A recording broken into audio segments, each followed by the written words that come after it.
প্রিয় বন্ধুরা, সবাইকে আন্তরিক শুভেচ্ছা এবং অভিনন্দন জানাই। আজকের এই ভিডিওতে একজন স্বাভাবিক ব্যক্তি করদাতাদেরকে অনলাইনে রিটার্ন দেওয়ার বাধ্যতামূলক করে জাতীয় রাজস্ব বোর্ড 3 আগস্ট 2025 সালে একটা বিশেষ অর্ডার জারি করে। সেই বিশেষ অর্ডারের বিস্তারিত আমি আজকে এই ভিডিওতে তুলে ধরবো। এটা একজন স্বাভাবিক ব্যক্তি করদাতা রিটার্নের ক্ষেত্রে খুবই গুরুত্বপূর্ণ। তো আজকের এই ভিডিওতে যে বিষয়ে বিস্তারিত আলোচনা করব, আমরা এক নজরে সেই বিষয়গুলো একটু জেনে নিই। আমি আজকের ভিডিওতে আলোচনা করব যে 3 আগস্ট 2025 সালের যে জাতীয় রাজস্ব বোর্ড বিশেষ আদেশটা দিয়েছে, সেই বিশেষ আদেশে অনুযায়ী কবে থেকে আসলে অনলাইন রিটার্ন দাখিল করাটা শুরু হবে এবং কোন কোন ধরনের করদাতাকে অবশ্যই অনলাইনে রিটার্ন দিতে হবে, তারা ম্যানুয়াল রিটার্ন দিতে পারবে না, এবং কোন কোন ধরনের করদাতাকে আসলে এই অনলাইনে রিটার্ন থেকে অব্যাহতি দেওয়া হয়েছে ইত্যাদি বিষয় নিয়ে আমি আপনাদের সাথে এই ভিডিওতে আজকে আলোচনা করব। প্রিয় বন্ধুরা, সাধারণত ম্যানুয়াল রিটার্ন দেওয়া বোঝায় যে জাতীয় রাজস্ব বোর্ডে রিটার্ন জমা দেওয়ার যে প্রেসক্রাইব ফর্ম থাকে, সেই ফর্মটা আমরা জাতীয় রাজস্ব বোর্ডের ওয়েবসাইট থেকে আমরা ডাউনলোড করে নিয়ে প্রিন্ট দিয়ে তারপরে সেটা হাতে লিখে তারপর প্রয়োজনীয় ডকুমেন্ট দিয়ে তারপরে আমরা কিন্তু আমাদের রিটার্নটা জমা দিই। আবার কেউ জাতীয় রাজস্ব বোর্ডের যে প্রেসক্রাইব ফর্ম রয়েছে রিটার্ন জমা দেওয়ার, সেই ফর্মটার অনুকরণে এক্সেল একটা ফর্ম বানিয়ে নেয় অথবা এমএস ওয়ার্ড একটা ফর্ম বানিয়ে নেয়, তারপরে সেটা কম্পিউটারে পূরণ করে প্রিন্ট আউট দিয়ে সিগনেচার করে যাবতীয় অন্যান্য ডকুমেন্ট সেটার সাথে অ্যাটাচ করে রিটার্ন জমা দেয়, যেটাকে বলা হয় কাগজে রিটার্ন বা পেপার রিটার্ন বা ম্যানুয়াল রিটার্ন। বাংলাদেশ স্বাধীন হওয়ার পর থেকে ঠিক আজকে পর্যন্ত আমরা কিন্তু সবাই এই ম্যানুয়াল সিস্টেমেই আসলে রিটার্ন দিয়ে আসছিলাম। বন্ধুরা, শুধু গত বছর কয়েক শ্রেণীর করদাতাদের ক্ষেত্রে অনলাইন রিটার্নটা বাধ্যতামূলক করে, যেমন ঢাকা উত্তর এবং দক্ষিণ ও চট্টগ্রাম সিটি কর্পোরেশন সকল সরকারি কর্মকর্তাদের রিটার্নটা গতবার থেকে অনলাইনে ম্যান্ডেটরি করেছে। তাছাড়াও যারা বিভিন্ন তফসিলি ব্যাংকে কর্মরত রয়েছে, এই সকল ব্যাংকের অফিসার এবং বিশেষ কিছু কোম্পানির যারা কোম্পানিতে জব করে, সেই স্পেসিফিক কিছু কোম্পানি যেমন ব্রিটিশ আমেরিকান টোবাকো কোম্পানি, তারপর নেসলে বাংলাদেশ বা টেলিকমিউনিকেশন যারা ছিল, ওই তাদের ক্ষেত্রেও কিন্তু অনলাইন রিটার্নটা গতবার থেকে বাধ্যতামূলক করেছিল।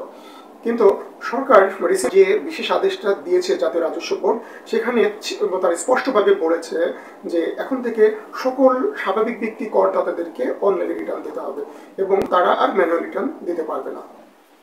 তাহলে এই অনলাইন রিটার্নটা কবে থেকে কার্যকর হবে? চলমান যে কর বর্ষের রিটার্নটা রয়েছে, এটা হচ্ছে 2025 এবং 26 কর বর্ষের রিটার্ন, যেই রিটার্নটা কিন্তু আমরা বর্তমান এই সময়টাতে দেব। এই সময়টাতে আমরা যে রিটার্ন দেবো, এই রিটার্নগুলো আমাদেরকে কিন্তু অনলাইনে দিতে হবে এবং এটা শুরু হবে হলো 4 আগস্ট 2025 সাল থেকে। তার মানে 4 আগস্ট 2025 সাল থেকে অনলাইনে রিটার্ন দেওয়াটা বাধ্যতামূলক। 4 আগস্ট 2025 সালের পরে আর ম্যানুয়াল রিটার্ন দেওয়া যাবে না। এই 4 আগস্ট 2025 সালের পর থেকে প্রত্যেক স্বাভাবিক ব্যক্তি করদাতাকে এখন থেকে অনলাইনে রিটার্ন দেওয়াটা বাধ্যতামূলক বা অনলাইনে রিটার্ন দিতে হবে। প্রিয় বন্ধুরা, তাহলে এক নজরে আমরা এখন একটু দেখে নিই যে আসলে অনলাইন রিটার্ন দিতে কারা বাধ্য। প্রিয় বন্ধুরা, শুধুমাত্র স্বাভাবিক ব্যক্তি করদাতারা তাদের রিটার্নটাই আসলে অনলাইনে দেবে।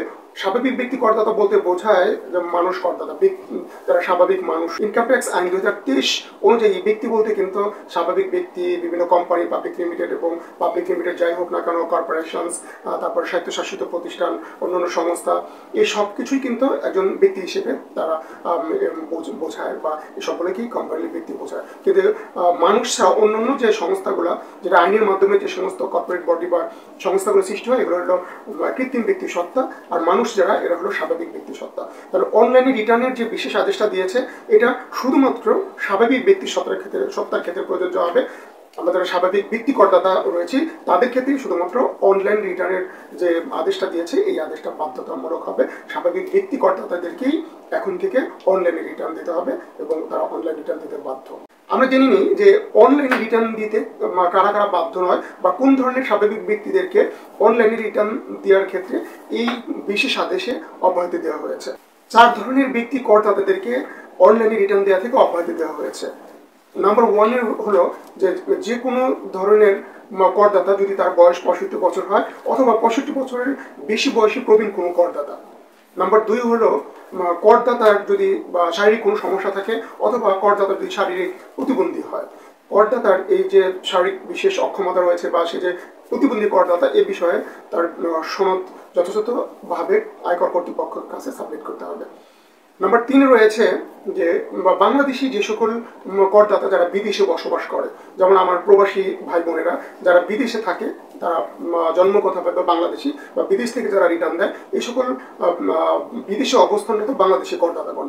নাম্বার ৪ রয়েছে কোনো মৃত করদাতা, বাট এই মৃত করদাতার আইনগত প্রতিনিধি যখন এই মৃত ব্যক্তির পক্ষে কোনো রিটার্ন দেয়, তখন এই তাকেও আসলে এই অনলাইন রিটার্ন থেকে অব্যাহতি দেওয়া হয়েছে। আমি যে এই ৪ ধরনের করদাতার কথা বললাম, এই ৪ ধরনের করদাতা অনলাইনে রিটার্ন দিতে বাধ্য না। তবে এই বিশেষ আদেশে জাতীয় রাজস্ব বোর্ড একটা বিষয় উল্লেখ করেছে, আমি যে ৪ ধরনের লোককে বললাম, ৪ ধরনের করদাতার কথা বললাম, তারা স্বাভাবিক ব্যক্তি হওয়া সত্ত্বেও রিটার্ন অনলাইনে দেওয়ার থেকে তাদেরকে অব্যাহতি দেওয়া হয়েছে। তবে তারা যদি চায়, তারা স্বেচ্ছায় কিন্তু অনলাইনে রিটার্ন দিতে পারবে। তার মানে এই ৪ ধরনের করদাতা তারা চাইলে ম্যানুয়ালিও রিটার্ন দিতে পারবে এবং তারা চাইলে অনলাইনেও স্বেচ্ছায় তারা রিটার্ন দিতে পারবে। তবে অন্যান্য স্বাভাবিক ব্যক্তি করদাতার মতো এই ৪ ধরনের যে বিশেষ করদাতা রয়েছে, তাদের রিটার্নটা অনলাইনে দেওয়াটা বাধ্যতামূলক নয়। তবে বন্ধুরা, কোনো স্বাভাবিক ব্যক্তি করদাতা সে যদি ৪ ধরনের করদাতার শ্রেণীতে নাও পড়ে, তারপরেও যে কোনো সুস্থ স্বাভাবিক করদাতাও সে যদি অনলাইনে রিটার্ন দিতে অক্ষম হয় বা তার কোনো বিশেষ অসুবিধা হয়, যেমন ধরেন কোনো অশিক্ষিত করদাতা সে কম্পিউটার বা ল্যাপটপ ব্যবহার করতে পারে না। আমরা জানি জাতীয় রাজস্ব বোর্ডের ওয়েবসাইটে গিয়ে রিটার্ন দিতে হলে অবশ্যই ল্যাপটপ মানে ডেস্কটপ বা ল্যাপটপের দরকার হয়, মোবাইল দিয়ে কিন্তু অনলাইনে রিটার্ন দেওয়া যায় না।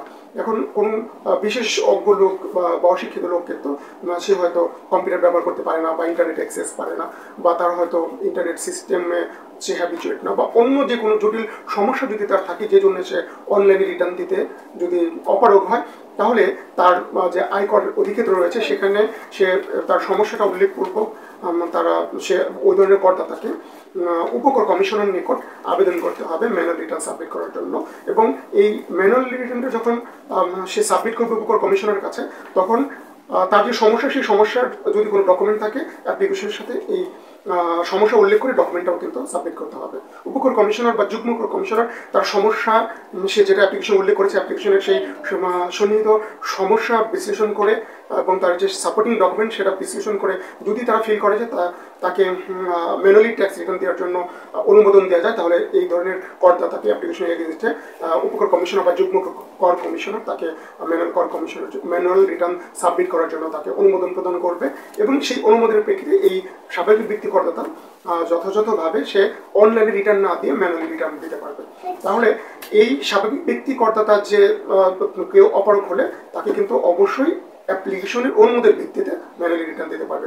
অন্যথায় যে কোনো ধরনের স্বাভাবিক ব্যক্তি করদাতাকে 4 আগস্ট 2025 সালের পর থেকে, তার মানে কর বর্ষ 2025 এবং 26 সালের যে রিটার্ন, এই 2025 এবং 26 কর বর্ষের রিটার্ন অবশ্যই যে কোনো স্বাভাবিক ব্যক্তি করদাতাকে তার এই রিটার্নটা অবশ্যই আপনার অনলাইনের মাধ্যমে তাকে কিন্তু রিটার্ন দিতে হবে। এখন অনলাইনে রিটার্ন দিতে যদি আপনি অপারগ হন, কোনো স্বাভাবিক ব্যক্তি করদাতা অপারগ হয়, তাহলে তার অ্যাপ্লিকেশনে একটা ডেডলাইন রয়েছে। আপনি যে উপকর কমিশনারের কাছে অ্যাপ্লিকেশন করবেন ম্যানুয়াল রিটার্ন দেওয়ার জন্য, সেটা অবশ্যই 31 অক্টোবর 2025 সালের মধ্যে করতে হবে, যেটা এই বিশেষ আদেশে উল্লেখ করা হয়েছে। 31 অক্টোবর 2025 সালের মধ্যে কিন্তু আপনার ম্যানুয়াল রিটার্নের জন্য যে কোনো স্বাভাবিক ব্যক্তি করদাতাকে অ্যাপ্লিকেশন করতে হবে। ওকে, এরপরে কিন্তু অ্যাপ্লিকেশন গ্রহণযোগ্য হবে না। বন্ধুরা, এই ছিল আসলে আমাদের অনলাইন রিটার্নের বিষয়ে স্বাভাবিক ব্যক্তিদের জন্য রিটার্ন দেওয়ার যে বাধ্যবাধকতা উল্লেখ করে যে জাতীয় রাজস্ব বোর্ড বিশেষ আদেশ দিয়েছে, সেই আদেশের বিস্তারিত। আমাদের ভিডিওতে আপনার কোনো যদি কনফিউজ তৈরি হয় বা কোনো সমস্যা ফিল করেন, আপনি আমাদের ভিডিওতে কমেন্ট করে আমাদেরকে জানাতে পারেন। অনলাইন বিষয়ক রিটার্ন রিলেটেড যে কোনো সমস্যা আপনি জানাতে পারেন, আমরা যথাযথ আপনার সমস্যার সমাধান করার চেষ্টা করবো। প্রিয় বন্ধুরা, অনলাইন রিটার্ন দেওয়ার সময় একটা জিনিস কিন্তু আমাদের মনে রাখতে হবে, অনলাইন রিটার্ন দেওয়ার সময় প্রয়োজনীয় কিছু পয়েন্ট আপনার মনে রাখার দরকার হয় এবং কিছু জরুরি ডকুমেন্ট আপনার হাতের কাছে নিয়ে তারপরে কিন্তু রিটার্ন দেওয়ার জন্য বসতে হয় কম্পিউটারের সামনে। তা নাহলে কিন্তু আপনার রিটার্ন দেওয়ার মধ্যে যে কোনো ধরনের বিরোধ হতে পারে বা সমস্যা হতে পারে। তা কী কী পয়েন্টগুলো অনলাইন রিটার্ন দেওয়ার সময় আপনাকে অবশ্যই মনে রাখতে হবে এবং কী কী ডকুমেন্টগুলো আপনার সাথে রাখতে হবে, তারপরে সেগুলো ম্যানেজ করে বা সাথে আগে থেকে সংগ্রহ করে কম্পিউটারের সামনে আপনি অনলাইনে রিটার্ন দেওয়ার জন্য বসতে হবে, সেই বিষয়ে আমরা পরবর্তী ভিডিওতে বিস্তারিত জানাবো। সে পর্যন্ত সকলেই ভালো থাকুন। পরবর্তী ভিডিও দেখার আমন্ত্রণ জানিয়ে আজকের মতো এখানে বিদায় নিচ্ছি। আল্লাহ হাফেজ।